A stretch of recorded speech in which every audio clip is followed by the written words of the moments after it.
할렐루야. 감사합니다. 한 해 동안 여러분 정말 수고들 많이 하셨고요. 또 모든 것이 주님의 은혜고 주님께서 베풀어 주신 그 사랑에 지금까지 저희들이 왔습니다. 오늘의 본문이 이 에베소서, 사도 바울이 먼저 앞에 보면요, 에베소서의 1장에서 3장까지 보면은 성도들로 하여금 그리스도로 말미암아 얻은 구원의 축복을 가지고 하나님께 영광을 돌리며 세상에 그리스도의 사명을 수행하도록 하나님께서 세우신 교회에 대해서 교훈을 주고 있었습니다. 근데 이제 오늘 읽은 이 4장부터는 그리스도로 말미암아 구원을 받은 성도가 어떻게 살아가야 하는가, 그에 대해서 지금 교훈을 주고 있습니다. 우리도 매년 새해가 되면은 올해는 어떤 한 해가 될까? 근데 그렇게 기대를 했는데 1월 1일 날 지진 오고 1월 2일 날 비행기 충돌 사고 나고 이런 거 보면서 참 올해도 주님의 은혜와 긍휼이 없으면 참 살아가기 어려운 한 해가 되겠구나, 그런 이런 또 생각을 한번 해봅니다. 그래서 어떻게 살아가야 하는지 또 생각해 보기도 하고, 새해가 되면은 또 계획도 세우고 기도도 하고 이렇게 앞으로 해나갈 것이, 오늘도 기도도 해 주셨지만 이렇게 해서 우리가 교회와 우리가 나아갈 수 있게끔 해달라고 이렇게 계획도 세우고 기도도 합니다. 그리고 자신들이 세운 계획이 주님이 원하시는 뜻대로 살아가기 위해서 제가 아까도 말씀드렸지만 금식 기도도 하고요, 기도회도 하고 이런 분들도 있습니다. 이전에 교회들은 새해가 되면은, 저도 옛날에는 금식 기도도 많이 했습니다. 금식 기도를 많이 가지고는 했어요. 근데 지금 여러 가지 여건으로 시대가 좀 변했다 그럴까, 한국에서는 많이 하지만은 이 맞지 않아서 몇몇 교회만 제외하고는 교회에서 금식 기도회를 가지지 못하고 있는 상황입니다. 그래서 개인적으로 금식 기도를 하는 성도들도 있고요. 또 새해만이 아니라 언제든지 금식 기도는 필요할 때, 느낄 때 할 수 있습니다만은, 그래도 또 새해가 되면은 올 한 해를 주님께 의지하면서 또 주님께 맡기면서 이런 또 주님께서 인도해 주시기를 이렇게 바라며 금식 기도하는 분들도 계십니다. 그래서 이제 금식 기도를 개인적으로 하는 것보다는 그래도 기도하고자 하는 성도들이 함께 모여서 하는 게 얼마나 좋습니까? 그래서 일본에서도 제가 아까 전에 강구했습니다만은, 일본의 복음화를 위해서 그리고 각자의 교회 개인에 위해서 금식 기도를 열기로 해서 시작한 것이 단지기 기도세가이라 그래가지고 금식 기도 성회라 그래가지고요, 지금 24년간 지금 해오고 있습니다. 거기에 제가 8년 전부터 준비위원으로 해서 같이 이제 준비하고 이렇게 하고 있습니다. 그 초교파적으로 많은 강사들을 계속 기도하는 게 아니라 강사들을 모셔서 말씀을 듣고 또 기도하고 찬양하고 말씀 듣고 기도하고 이제 이런 식으로 참 유명한 사람이 유명하면 얼마나 유명하겠습니까만, 그래도 하나님 앞에 헌신하면서 일본 목회 자리인데도 참 올바로 복음적으로 이렇게 헌신하면서 하시는 분들이 참 많습니다. 저는 항상 매년 거기서 은혜를 받고 있습니다만은, 그렇게 기도하고 있습니다. 구원받은 성도들이 주님께 기도하는 것, 이거는 당연한 문제죠. 당연한 일입니다. 오늘 본문에서도 보면 사도 바울이 교훈하는 것이, 내가 주님의 은혜로 구원을 받았습니다. 그러면 이제 나는 어떻게 살아야 하겠습니까? 라고 이렇게 질문하는, 거기에 대한 대답이라 할까요? 그런 부분입니다. 그 성도들의 기도도 이런 쪽으로 하지요. 내가 이제 앞으로 어떻게 살아야 하겠습니까? 물론 또 여러 가지 필요해서 달라고 하는 기도도 많지만은, 참 중요한, 성도의 가장 중요한 문제가 이겁니다. 내가 십자가의 주님의 은혜로 믿음으로 구원을 얻었는데 앞으로 내가 어떻게 살아가는 것이 그 삶에 맞습니까? 그래서 물어보는 것. 참 이런 기도 여러분 참 중요합니다. 예수 그리스도로 말미암아 구원받은 성도가 이 땅에서 어떻게 살아가야 하는가 문제는 참으로 중요한 문제지요. 성도가 예수님을 믿고 구원을 받았다고 아무렇게나 살아가는 사람이 없습니다. 그죠? 살아가도 안 되잖아요. 그리고 구원받은 것만으로 만족하면서 살아가는 것도 아닙니다. 자신에게 맡겨진 사명을 잘 감당하며 살아가야 합니다. 그래서 하나님께서 우리를 부르신 목적이 있다고, 우리를 구원하신 목적이 있다고 성경은 말씀하고 있는 것입니다. 오늘 본문에서 사도 바울은 구원을 받은 성도들이 구원을 받기 이전에 행했던 죄 많고 악한 일들과 그 행동들을 다시 한번 상기시켜 줍니다. 우리가 예수 믿기 전에 세상에서 행했던 모든 일들, 제약된 일들, 그것을 지금 상기시켜 주고 있어요. 그러면서 옛 사람을 벗어버리고 새 사람을 입어라. 너무나 잘 아는 성경 말씀입니다. 즉 믿음이란, 우리가 믿고 있는 믿음이란 자신의 삶에 변화를 주고 있기 때문에 믿음은 죽음에서 생명으로, 옛 사람에서 새 사람으로, 옛 생활 방식에서 새로운 생활 방식으로 이렇게 변화되어 가는 것이 믿음이라는 거예요. 우리가 믿고 있는 믿음이. 그러므로 우리가 새해가 되면 다짐하고 기도하는 것이 이전보다 조금 더 주님 보시기에 더 자꾸 이렇게 변화되어 가야 돼요. 그 성장, 성숙한다는 말을 사용하기도 하지요. 주님 보시기에 아름다운 삶으로 이렇게 조금씩 더 변화되어 가야 되는 것이죠. 여러분, 예수님을 믿기 전과 믿고 후에의 생활 방식이 바뀌지 않으면 안 됩니다. 조금 전에도 말씀드렸지만 예수님을 믿는 이 믿음이란 우리들의 생활 방식을 바꿔주기 때문입니다. 성령님이 나와 함께 하신다 그런 것은 우리들의 삶의 이 생활 방식을 자꾸 바꿔주시는 거예요. 하나님 원하시는 방식으로. 그런데 이 생활 방식이 좀처럼 바뀌지 않는 성도가 있습니다.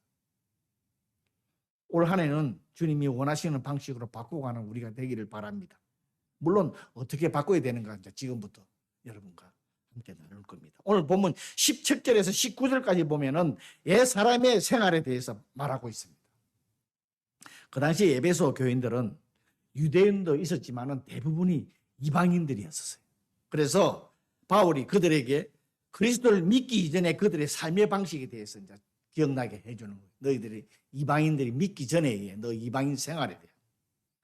그 당시 이방인들은 하나님 없이 삶의 만족을 얻고 자신들의 욕망으로 이루려고 했지만은 그 같은 생활은 단지 허무함과 방탕에 빠지기 때문에 자신들의 행실이 더 나쁘고 더 나쁘게 만드는 그 결과를 초래했습니다. 그래서 바울은 17절에서 이렇게 말합니다. 그러므로 내가 이것을 말하며 주 안에서 정언하노니 이제부터 너희는 이방인이 그 마음에 흥망한 것으로 행한 것 같이 행하지 말라고 권면하고 있어요. 물론 여기에서 말하는 이방인은 인종차별을 하는 거 아닙니다. 유대인이나 이방인이나 하는 그걸 차별하는 것이 아니라 너희들이 그 하나님을 알지 못했던 그 생활을 이제 행하지 말라는 거예요. 아는 사람, 하나님에 대해서 아는 것은 생활을 방식을 바꿔야 된다 하는 지금 그 얘기를 지금 하고 있습니다. 그리스도를 믿는 성도라고 하면은 주님의 말씀보다 세상의 윤리와 도덕을 더 중요시해서는 안 됩니다. 근데 참 이상하게도 예수님을 믿는다고 하는 사람이 주님의 말씀보다 세상의 윤리 도덕을 더 따지는 분들이 있어요. 물론 성도는 세상의 윤리와 도덕을 지켜야 됩니다. 근데 그거보다 더 우선인 것은 세상의 윤리 도덕보다 주님의 말씀이지요. 그죠? 그런데 성도가 주님의 말씀과 교훈으로 더 나은 생활 방식으로 바꾸어 가려고 노력을 해야 하는데 그 세상의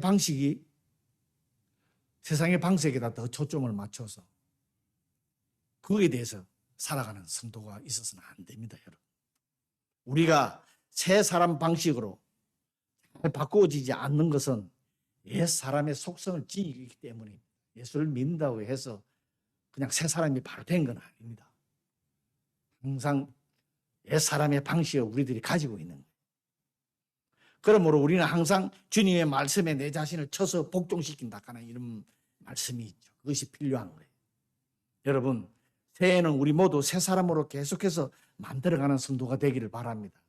그래서 17절에 말씀하고 있는 이제부터 하는 말씀이 있죠. 17절의 말씀을 읽으면 그러므로 내가 이것을 말하며 주 안에서 정언하노니 이제부터 너희는 이방인의 행실을 하지 말라. 이제부터 예수를 믿음으로서부터 바뀌는 이 상황이라는 거예요. 이제부터 과거를 완전히 끊어버려라 하는 그 말씀입니다. 과거에 잘했든 잘못했든 따지지 말고 매일매일 새 사람으로 저 천국을 향해서 달려가라 하는 이런 의미예요. 우리가 구약에서 이스라엘 백성을 통해서 잘 알고 있습니다. 그들은 백성들이 출애굽하여 가지고 모세가 인도의 가나안 땅을 향해서 나아가는데 광야에서 그렇게 그들은 불평하고 힘들다고 뭐라고 그럽니까?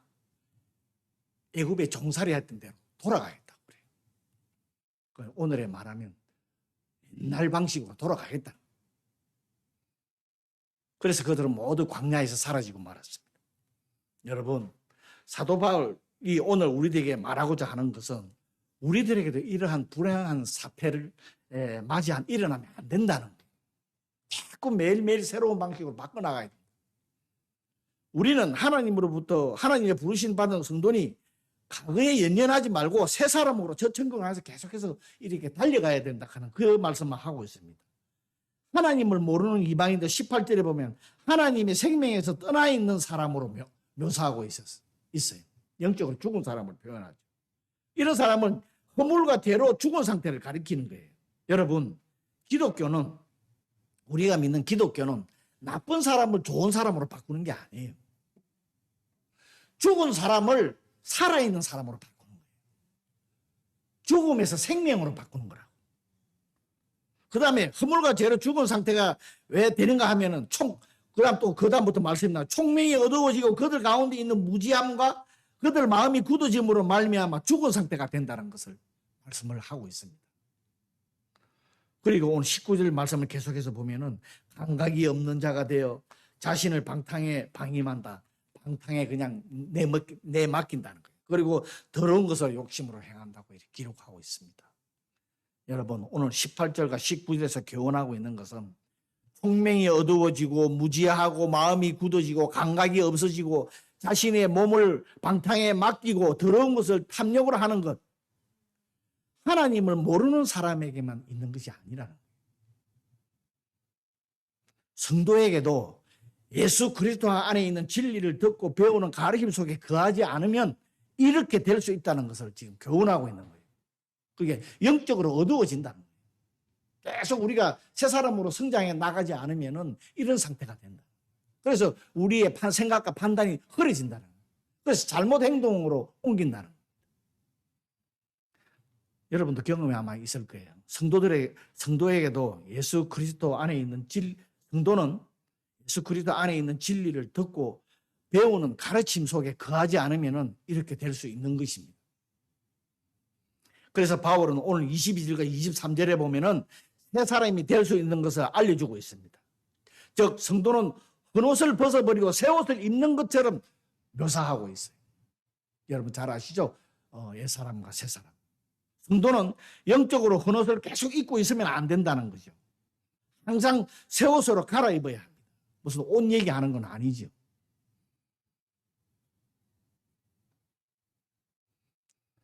그런데 성도가 영적으로 헌옷을 벗어버리고 새 옷을 갈아입는 것은 그 사람의 행동이나 습관, 이 습관과의 싸움이기 때문에 마음에서부터 시작을 한다는 거예요. 우리들이 새 사람으로 자꾸 애 사람에서 새 사람으로 변하는 게 이게 어디에서부터 싸움이 시작되냐?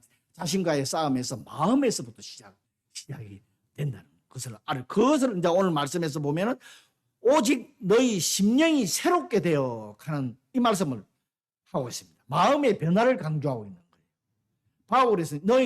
바울은 다른 서에 보면 이렇게 했죠. 너희는 이 시대를 본받지 말고 오직 마음을 새롭게 하라. 마음을 새롭게 하라 하는 말씀이 변화를 받아라. 이런 말씀을 하고 있습니다. 또 골로새서에 보면은 새 사람을 근데 예수 믿는 사람을 갖다가 이렇게 또 표현하죠. 새 사람을 입었다. 예수 믿음으로써 옛 사람에서 새 사람이 되었다. 또 심령이 새롭게 되었다. 이런 표현이 있습니다. 근데요, 바울 사도가 예수 그리스도 믿는 우리들에게 말하고 있는 새 사람이 되었다든가 심령이 새롭게 되었다는 것은 즉각적으로 단번에 되었다 하는 말씀이 아닙니다. 그때부터 차츰차츰 지속적으로 되어가는 과정을 말하는 거예요. 한 번에 새 사람이 되는 게 절대 아닙니다. 예수 그리스도 믿음으로써 되는 것이 아닙니다. 그러므로 우리가 새롭게 되는 것은 날마다 이루어져가는 계속적인 과정이 필요하다는 거예요. 그리고 고린도전서 15장에 보면은 바울이 나는 날마다 죽노라 하는 표현이 있어요. 믿는 자는 유혹의 욕심을 따라 썩어져가는 구습을 따라서 옛 사람에 대해서 매일 죽어야 돼요. 매일 죽일 줄 알아야 돼요. 하나님은 우리를 계속 새롭게 하셔서 우리가 하나님께 창조된 형상대로 변화시켜 주신다는 거예요. 이런 사람은 내가 매일 옛 사람을 죽여가면서 새롭게 변하기를 위해서 하는 사람한테 하나님께서는 계속 우리를 새롭게 해 주시겠다. 이 말씀입니다.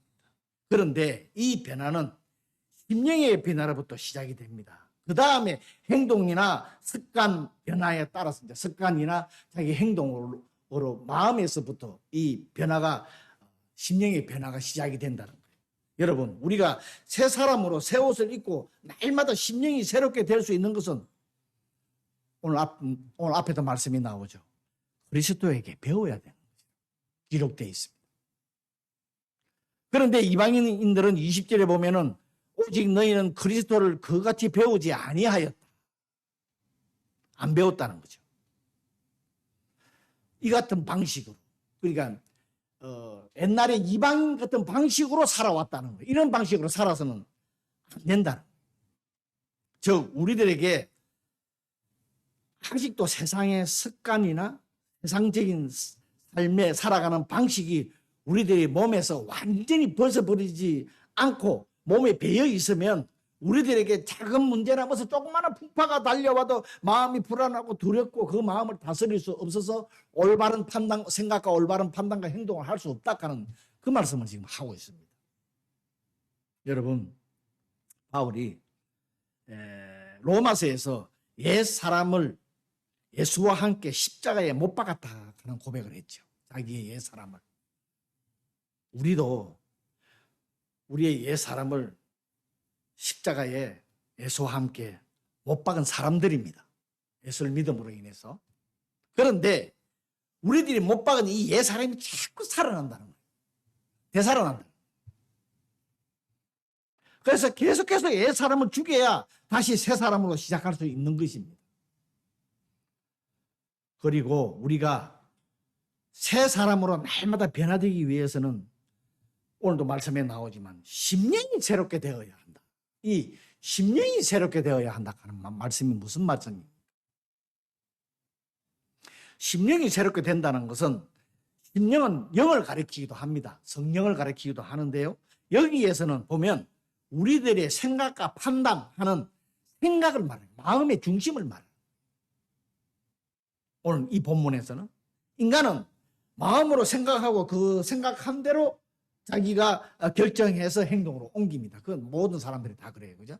우리 인간이 그렇습니다.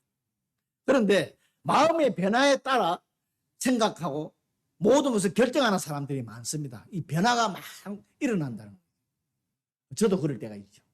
화가 나면 막 화가 난 대로 그대로 행해버리는. 그러면 온전한 결정을 할 수가 없지요. 또 그렇다고 일관성 있게 똑같이 이렇게 결정하는 것도 올바른 결정이라고 말할 수 없습니다. 올바른 생각과 결정이란 언제나 선하고 어렵고 거룩한 방향으로 결정하는 것을 말하기 때문입니다. 그런데 우리 인간은 하루에 12번도 더 바뀌는 이 마음을 가지고 있어요. 이랬다가 저랬다가. AB형은 뭐 지랄지랄 그러는데 하도 많이 바뀐다고 우리 와이프는 제가 AB형이거든. 그런 얘기다. 인간이 이렇다고 마음이 이렇게 바뀐다고. 그래서 마음이 흔들리기 때문에 올바른 결정을 할 수 없는 존재예요. 저희들. 그렇지만 우리는 올바른 결정을 할 수가 있습니다. 올바른 생각과 올바른 결정은 그리스도로부터 배웠고 또 배우고 있기 때문입니다. 우리가 예수님을 믿음으로 인해서 성령이 우리와 함께 거함으로 인해서 성경 말씀을 우리가 배울 때에 그 말씀이 받아들이면서 우리가 자꾸 새롭게 되는 거예요. 그리고 완전히 배우지 않았잖아요. 또 앞으로 또 배워갑니다. 그래서 그리스도 오늘도 말씀에 그리스도한테 배워야 된다 하는 말씀이 그 말이에요. 우리가 앞으로 지금까지 배워왔고 우리 성도들은 성령님이 계심으로 그 말씀을 우리 깨닫게 되고 변화를 받게 배가 있어요. 그리고 앞으로도 배워가면서 자꾸 심령을 이렇게 바꿀 수가, 마음을 바꿀 수가 있다는 거예요. 여러분, 우리가 마음을 새롭게 하면 올바른 결정을 해서 행동에 옮길 수 있는 것입니다. 이 마음을 새롭게 한다는 것은 하루에도 수없이 솟아오르는 원망, 분노, 불평, 미움, 시기, 질투, 좌절, 교만 등의 마음을 잘 다스리는 것을 말해요. 일본어 성경에 보면은 고꼬로노 소꼬라 하는 말씀으로 기록되어 있어요. 마음 깊숙한 곳에 다른 사람이 보아서는 모르는 곳, 자기 자신만 이걸 꺼내야 되는데 꺼내지 못하는 고꼬로노 소꼬라 그래서 마음속 깊이 있는 것을 말해요. 이것을 바꿔야 된다.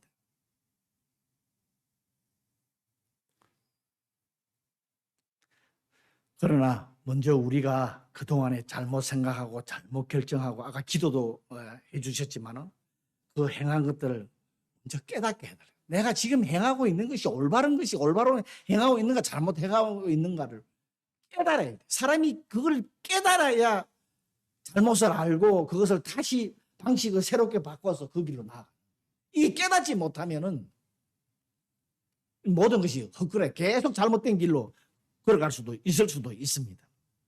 그래서 먼저 자신이 지금 하고 있는 게, 행동하고 있는 게 생각해서 이렇게 판단을 해서 결정해서 행동하고 있는 게 정말 올바른 길을 가고 있는지 그것을 여러분 주님 앞에 기도해야 합니다. 잘못된 게 있으면 지금부터라도 깨닫고 다시 방향을 바꾸어 갈 수 있습니다. 자신이 올바르다고 생각하는 것이 잘못된 것일 수도 있기 때문입니다. 마음 구석에 있는 이것을 바꾸기, 심령을 새롭게 한다는 그것을 바꾸기 위해서는 주님의 말씀으로서 우리가 배우는 것밖에 없습니다. 이 말씀으로 그것을 깨닫게 하고 그것을 바꾸어가는 것밖에 오늘 없다고 그렇게 말씀하고 있습니다. 그리고 그리스도께서 그리스도에게 중심을 맞추고 주님으로부터 말씀을 배워온 것 그리고 배워가면서 우리의 마음이 새롭게 되어 주님이 원하시는 그런 마음의 생각과 결정을 하고 또 행하여 우리가 계속 새 사람으로, 그러니까 100%는 우리 주님 재림하실 때까지는 안 되지요. 우리가 계속 온전하게 나아갑니다. 그런 우리들이 되기를 여러분 바랍니다. 그런 사람들이 되기를 원합니다. 여러분 새해에는 하나님의 원하시는 개인의 삶 그리고 교회의 공동체가 되어서 하나님으로부터 축복받는 저와 여러분 그리고 우리 교회가 되기를 기도합니다. 아멘. 자, 새해를 주님 앞에 맡기며 우리 잠시 기도하는 시간 갖도록 하겠습니다. 정말 우리들이 새 사람이 되어서 다시금 또 출발할 수 있고 매일매일 출발하는 저희들이 되게 해달라고. 그래서 올 한 해 올바른 생각으로 올바른 결정 판단을 해서 올바른 행동으로 옮길 수 있는 우리 교회 되게 해달라고, 우리 나 되게 해달라고 기도하겠습니다. 잠시 기도합니다.